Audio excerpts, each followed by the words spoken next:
Hello दोस्तों, एक बार फिर स्वागत है हमारे YouTube चैनल शिक्षा संकल्प में। दोस्तों, आज के इस वीडियो में हम हिंदी की शिक्षण विधियों के इम्पोर्टेंट क्वेश्चन करेंगे।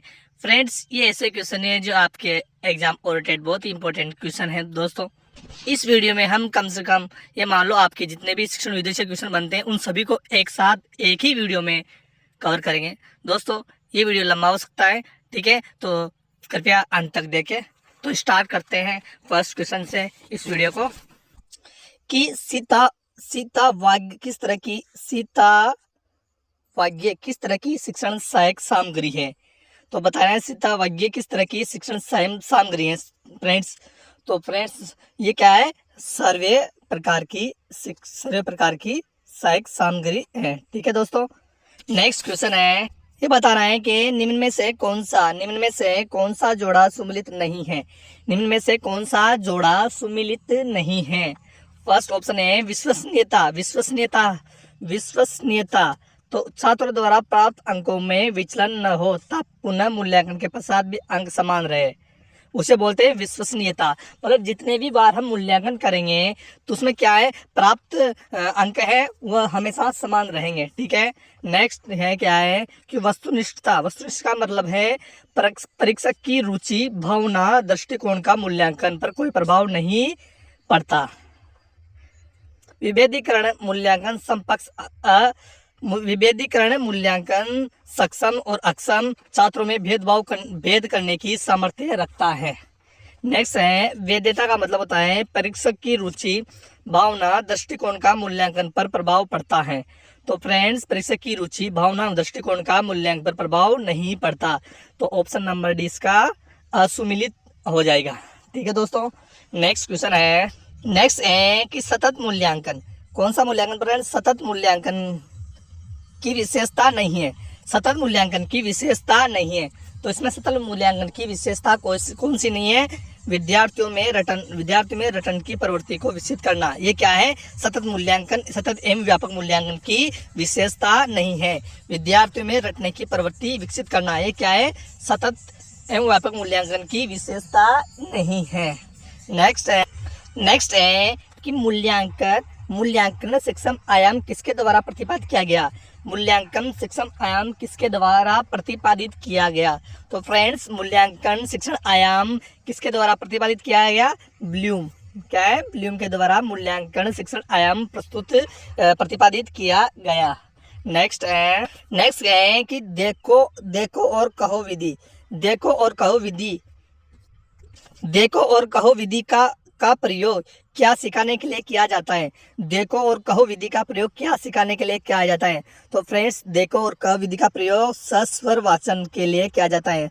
सस्वर वाचन के लिए देखो और कहो, पहले हमें क्या है, शब्द देखने के लिए बोला जाता है, फिर उसके बाद में उसका उच्चारण करने के लिए बोला जाता है। तो इसे क्या बोलते हैं? देखो और कहो विधि, ठीक है। नेक्स्ट है कि खेल विधि के सामान्यवेषण सिद्धांत के प्रवर्तक हैं। तो इसके प्रवर्तक कौन है दोस्तों? तो फ्रेंड्स, इसके प्रवर्तक हैं पियाजे। कौन है? पियाजे हैं, ठीक है। नेक्स्ट क्वेश्चन है, बहुत ही अच्छा क्वेश्चन कि हिंदी शिक्षण में मानसिक विकलांगता छात्रों के लिए कौन सी विधि उपयुक्त है? हिंदी शिक्षण में मानसिक विकलांग छात्रों के लिए कौन सी विधि उपयुक्त है? तो फ्रेंड्स, हिंदी शिक्षण में मानसिक विकलांग छात्रों के लिए कौन सी विधि उपयुक्त है? तो ड्रे काली विधि। कौन सी फ्रेंड? ड्रे काली विधि। यह क्या है? मानसिक विकलांग छात्रों के लिए उपयुक्त है। नेक्स्ट है कि वाचन संबंधी दोष और उनके उपचार पर किसने प्रयोग किए हैं? वाचन संबंधी दोष और उनके उपचार पर किसने प्रयोग किए हैं दोस्तों? तो ये किए हैं ब्रकनेर ने। किसने? ब्रकनेर ने किए हैं। नेक्स्ट है कि पाठ ससर्ग उपागम, कौन सा? पाठ ससर्ग उपागम का आशय क्या है? पाठ्य पुस्तक के पाठकों के शिक्षण के दौरान ही बासी तत्वों की यथास्थान शिक्षा प्रदान करना, पाठ में प्रयुक्त शब्दों और वाक्यों का सही उच्चारण करना, शब्दार्थ, शब्द रचना, वाक्य रचना संबंधी शब्दों को प्राप्त करना। तो फ्रेंड्स, ये सभी क्या है? पाठ सत्संग उपागम का आशय है। ठीक है, तो इसमें आंसर हो जाएगा उपयुक्त सभी। नेक्स्ट है कि मौन वाचन कहाँ नहीं किया जा सकता। मौन वाचन कहाँ नहीं किया जा सकता। तो फ्रेंड्स ऑप्शन है विद्यालयों में, पुस्तकालयों में, वाचनालयों में, विद्यालयों में, अभिनंदन सभा में। अभिनंदन सभा में। तो फ्रेंड्स मौन वाचन अभिनंदन सभा में नहीं किया जा सकता। ठीक है, मौन वाचन कहाँ नहीं किया जा सकता, अभिनंदन सभा में मौन वाचन नहीं किया जा सकता। नेक्स्ट है कि मूल्यांकन हेतु अपनाई जाने वाली प्रविधियां हैं। मूल्यांकन हेतु अपनाई जाने वाली प्रविधियां हैं अवलोकन व साक्षात विधि, प्रश्नावली व चेकलिस्ट विधि, अभिलेख व रेटिंग विधि। तो फ्रेंड इसका सही आंसर है उपयुक्त सभी। उपयुक्त सभी क्या है, मूल्यांकन हेतु अपनाई जाने वाली प्रविधियां है। क्या है, मूल्यांकन हेतु अपनाई जाने वाली प्रविधियां है। नेक्स्ट है कि पाषाण शब्द कौन सा है। पाषाण शब्द का अर्थ स्पष्ट करने के लिए कौन सी तकनीक उपयुक्त रहेगी। पाषाण शब्द को हमें अर्थ प्रकट करना है, मतलब पाषाण शब्द के बारे में बच्चों को हमें बताना है, तो इसके लिए कौन सी तकनीक उपयुक्त रहेगी। तो फ्रेंड्स इसके लिए कौन सी तकनीक उपयुक्त रहेगी, पाषाण दिखाकर। पाषाण दिखाकर हम छात्रों को समझा सकते हैं कि ये एक पाषाण है। ठीक है। नेक्स्ट है कि शिक्षण शास्त्रीय पक्ष होता है। शिक्षण शास्त्रीय पक्ष होता है। कौन सा पक्ष शिक्षण शास्त्रीय होता है। तो फ्रेंड शिक्षण शास्त्रीय पक्ष होता है शिक्षण शास्त्रीय विश्वास। शिक्षण शास्त्रीय विश्वास क्या होता है, शिक्षण शास्त्रीय विश्वास शिक्षण शास्त्रीय पक्ष होता है। नेक्स्ट है कि शिक्षण का मुख्य घटक है। शिक्षण का मुख्य घटक कौन सा है, संप्रेषण है, पाठ्य पुस्तक है, उपयुक्त दोनों है। तो इसका राइट आंसर हो जाएगा उपयुक्त में से कोई नहीं। नेक्स्ट है कि भाषा के अधिगम के कारक हैं। भाषा के अधिगम के कारक हैं। तो फ्रेंड्स बताना है कि भाषा के अधिगम के कौन कौन से कारक हैं। तो भाषा के अधिगम के कारक हैं भाषा विज्ञान, व्याकरण, भाषा कौशल, उपयुक्त सभी। तो फ्रेंड्स भाषा के अधिगम के कारण ये सभी हैं, जिसमें भाषा विज्ञान आगी, व्याकरण आगी और भाषा के सभी कौशल इसमें सम्मिलित हैं। नेक्स्ट है भाषा शिक्षण की मुख्य विधि है। कौन सी विधि है, भाषा शिक्षण की मुख्य विधि अनुकरण विधि भी है, अभ्यास विधि भी है, संरचनात्मक विधि भी है। तो उपयुक्त सभी इसका राइट आंसर हो जाएगा। नेक्स्ट है कि भाषा के मुख्य घटक है। भाषा के मुख्य घटक हैं। भाषा के कौन कौन से घटक हैं फ्रेंड्स, तो व्याकरण भी होता है, विज्ञान, भाषा विज्ञान भी होती है और भाषा कौशल। इसमें सभी आंसर इसके सही आंसर हो जाएंगे। नेक्स्ट क्वेश्चन दोस्तों, क्वेश्चन नंबर 19 कि भाषा कौशल का स्वरूप है। भाषा कौशल का स्वरूप का रूप है। भाषा कौशल का रूप है। भाषा कौशल का कौन सा रूप है, बोलना, सुनना, लिखना, पढ़ना। ये दोनों क्या है, भाषा कौशल के रूप है। ठीक है, बोलना, सुनना, लिखना, पढ़ना। तो इसका राइट आंसर हो जाएगा उपयुक्त दोनों। ठीक है दोस्तों। नेक्स्ट है दोस्तों कि भाषा का मुख्य तत्व है। ठीक है, कौन है, अभिव्यक्ति है, भाव एवं विचार है। तो फ्रेंड्स उपयुक्त दोनों, अभिव्यक्ति, भाव एवं विचार इसके सही आंसर हैं। नेक्स्ट है 21, क्वेश्चन नंबर 21 कि व्याकरण शिक्षण की किस प्रणाली को विकट रूप में सुग्गा प्रणाली कहा जाता है। व्याकरण शिक्षण की किस प्रणाली को विकृत रूप में सुग्गा प्रणाली भी कहते हैं। तो दोस्तों किस प्रणाली को बोलते हैं सुग्गा प्रणाली, पाठ्य पुस्तक प्रणाली को क्या बोलते हैं, सुग्गा प्रणाली भी बोलते हैं। व्याकरण शिक्षण में पाठ्य पुस्तक प्रणाली को सुग्गा प्रणाली भी कहते हैं। नेक्स्ट क्वेश्चन है दोस्तों, बहुत ही अच्छा क्वेश्चन है कि किंडरगार्टन शिक्षण प्रविधि में प्रयुक्त, किंडरगार्टन शब्द का अर्थ है, किंडरगार्टन शिक्षण पद्धति में प्रयुक्त किंडरगार्टन शब्द का अर्थ क्या है दोस्तों, तो इसका अर्थ है बच्चों का उद्यान। बच्चों का उद्यान मतलब बच्चों का एक बगीचा। देखिए जिसमें क्या है, बच्चे उनमें उगने वाले एक फूल के रूप में है। नेक्स्ट है कि मौखिक अभिव्यक्ति की दक्षता में सहायक है। मौखिक अभिव्यक्ति की दक्षता में सहायक है। मौखिक अभिव्यक्ति की दक्षता में सहायक है, क्या है, मौखिक अभिव्यक्ति की दक्षता में क्या सहायक है, वाद और विवाद। वाद और विवाद मौखिक अभिव्यक्ति की दक्षता में सहायक है। नेक्स्ट क्वेश्चन है दोस्तों कि भाषा तत्वों का प्रवाह समान होता है। भाषा तत्वों का प्रवाह समान होता है। लिखना, सुनना, बोलना, पढ़ना, बोलना, सुनना, सुनना, पढ़ना। तो बादशाह तत्वों का प्रवाह समान किस होता है, किसमें होता है दोस्तों?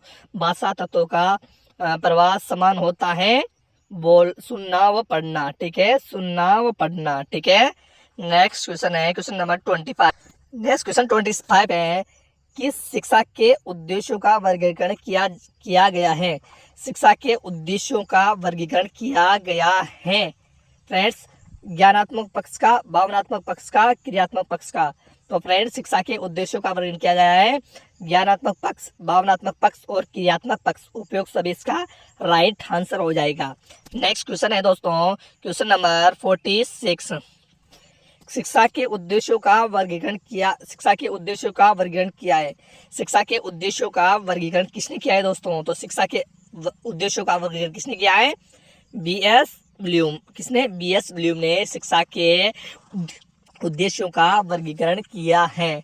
नेक्स्ट क्वेश्चन है दोस्तों, नेक्स्ट है क्वेश्चन नंबर 27। कौशलात्मक उद्देश्य में सम्मिलित है। कौशलात्मक उद्देश्य में सम्मिलित है, क्या क्या सम्मिलित है? कौशलात्मक उद्देश्य में सम्मिलित है तो फ्रेंड्स पढ़ना, लिखना, बोलना, सुनना। तो फ्रेंड्स ये सभी क्या है? कौशलात्मक उद्देश्य में सम्मिलित है, ठीक है। नेक्स्ट क्वेश्चन है क्वेश्चन नंबर 28 कि उच्चतर माध्यमिक स्तर पर हिंदी भाषा के उद्देश्य हैं। उच्चतर माध्यमिक स्तर पर हिंदी भाषा के उद्देश्य हैं स्वरचित कविता, निबंध आदि के लिए प्रोत्साहन प्रदान करना, छात्रों में शुद्ध उच्चारण एवं सृजनात्मक की वृद्धि करना, छात्रों में चिंतन की प्रकृति का विकास करना। तो फ्रेंड्स उच्चतर माध्यमिक स्तर पर हिंदी भाषण के ये सभी क्या है? उद्देश्य है। उपयुक्त सभी इसका राइट आंसर हो जाएगा। नेक्स्ट है कि संरचना की विशेषता होती है। संरचना की विशेषता होती है, क्या होती है? क्या होती है? सार्थकता भी होती है, उपयोगिता भी होती है। उपयोग दोनों इसका क्या है? राइट आंसर हो जाएगा। संरचना की विशेषता होती है सार्थकता, उपयोगिता, ठीक है।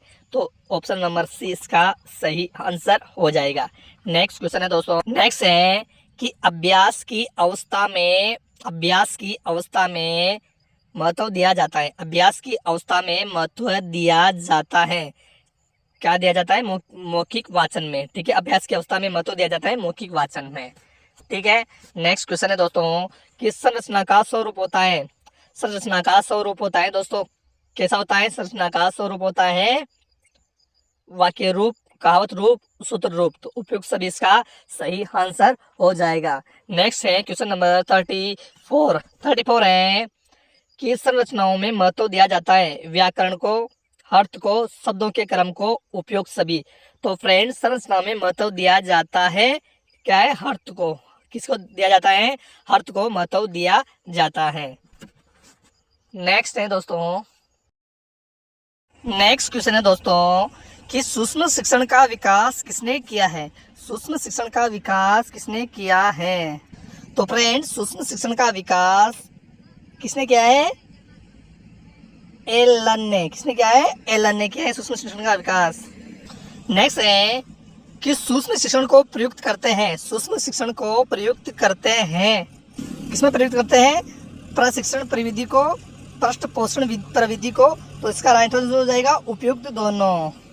नेक्स्ट है दोस्तों, नेक्स्ट है कि सूक्ष्म शिक्षण की मुख्य अवस्था है। सूक्ष्म शिक्षण की मुख्य अवस्था कौन सी है दोस्तों?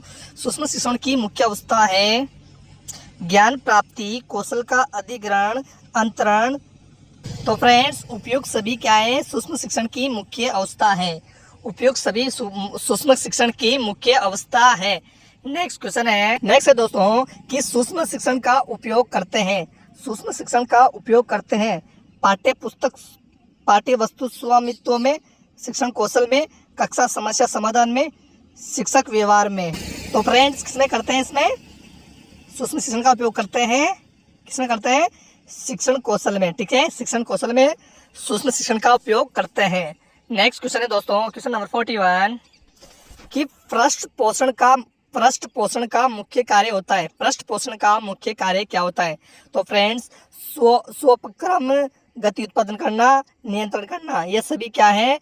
पृष्ठ पोषण के मुख्य कार्य है। नेक्स्ट है क्वेश्चन, पाठ योजना का मुख्य पक्ष है। तो फ्रेंड पाठ योजना का मुख्य पक्ष है आदान प्रदान, प्रक्रिया, ये सभी क्या है, पाठ योजना के मुख्य पक्ष हैं। तो इसका सही आंसर हो जाएगा उपयुक्त सभी। नेक्स्ट क्वेश्चन है दोस्तों कि पाठ योजना की मुख्य क्रिया है प्रस्तुतिकरण, शिक्षण उद्देश्य, मूल्यांकन। तो फ्रेंड्स, पाठ योजना की मुख्य क्रिया है उपयोग सभी, प्रस्तुतिकरण, शिक्षण उद्देश्य और मूल्यांकन, ये सभी पाठ योजना की मुख्य क्रिया है। नेक्स्ट क्वेश्चन है दोस्तों कि पाठ योजना के मुख्य तत्व हैं। पाठ योजना के मुख्य तत्व हैं पाठ्य पुस्तक के तत्व, विधि एवं प्रविधियां, सहायक सामग्री। तो फ्रेंड्स, इसका सही आंसर हो जाएगा उपयोग सभी। इसके क्या है, पाठ योजना के मुख्य तत्व हैं। नेक्स्ट क्वेश्चन है दोस्तों कि पाठ योजना में प्रस्तुतिकरण को महत्व देते हैं। पाठ योजना में प्रस्तुतिकरण को महत्व देते हैं। तो फ्रेंड्स, हर पाठ योजना में प्रस्तुतिकरण को क्या देते हैं, महत्व देते हैं। ठीक है। नेक्स्ट क्वेश्चन है कि पाठ योजना उद्देश्य केंद्रित होती है। पाठ योजना उद्देश्य केंद्रित होती है। परिषद पाठ योजना, वॉल्यूम पाठ योजना। तो फ्रेंड्स, पाठ योजना उद्देश्य केंद्रित होती है, उपयुक्त दोनों इसका सही आंसर हो जाएगा। नेक्स्ट है कि पाठ योजना में प्रयुक्त करते हैं। क्या करते हैं, पाठ योजना में प्रयुक्त करते हैं शिक्षा के लक्ष्य, विशिष्ट उद्देश्य, शिक्षा के ध्येय। तो फ्रेंड्स, पाठ योजना में प्रयुक्त करते हैं शिक्षा के लक्ष्य, शिक्षा के उद्देश्य, शिक्षा के ध्येय, उपयुक्त सभी इसका सही आंसर हो जाएगा। नेक्स्ट है क्वेश्चन नंबर 48 कि गद्य साहित्य का मुख्य प्रकार या स्वरूप है। तो गद्य साहित्य का मुख्य प्रकार या स्वरूप है। तो फ्रेंड्स, गद्य साहित्य का मुख्य प्रकार और स्वरूप क्या है, सर्जनात्मक गद्य। ठीक है। नेक्स्ट क्वेश्चन है गद्य साहित्य का आशय है। गद्य साहित्य का आशय है, क्या आशय है दोस्तों, अनुभूति होना, ज्ञान होना, अनुभूति होना, ज्ञान होना। ठीक है। तो उपयुक्त सभी इसका राइट आंसर हो जाएगा, उपयुक्त दोनों। नेक्स्ट क्वेश्चन है कि गद्य शिक्षण की मुख्य विधि है। गद्य शिक्षण की मुख्य विधि कौन सी है दोस्तों, गद्य शिक्षण की उद्बोधन विधि है, प्रवचन विधि है, स्पष्टीकरण विधि है। तो इसका राइट आंसर हो जाएगा उपयुक्त सभी। ठीक है। ये सभी क्या है, गद्य शिक्षण की मुख्य विधि है। तो फ्रेंड्स, आज के इस वीडियो में हमने टॉप 50 क्वेश्चन किए जो आपके एग्जाम की दृष्टि से बहुत इंपॉर्टेंट है। दोस्तों, अगर वीडियो अच्छा लगे तो वीडियो को लाइक कीजिए, चैनल पे नए हो चैनल को सब्सक्राइब कीजिए। मिलते हैं नेक्स्ट वीडियो में, तब तक के लिए जय हिंद, धन्यवाद।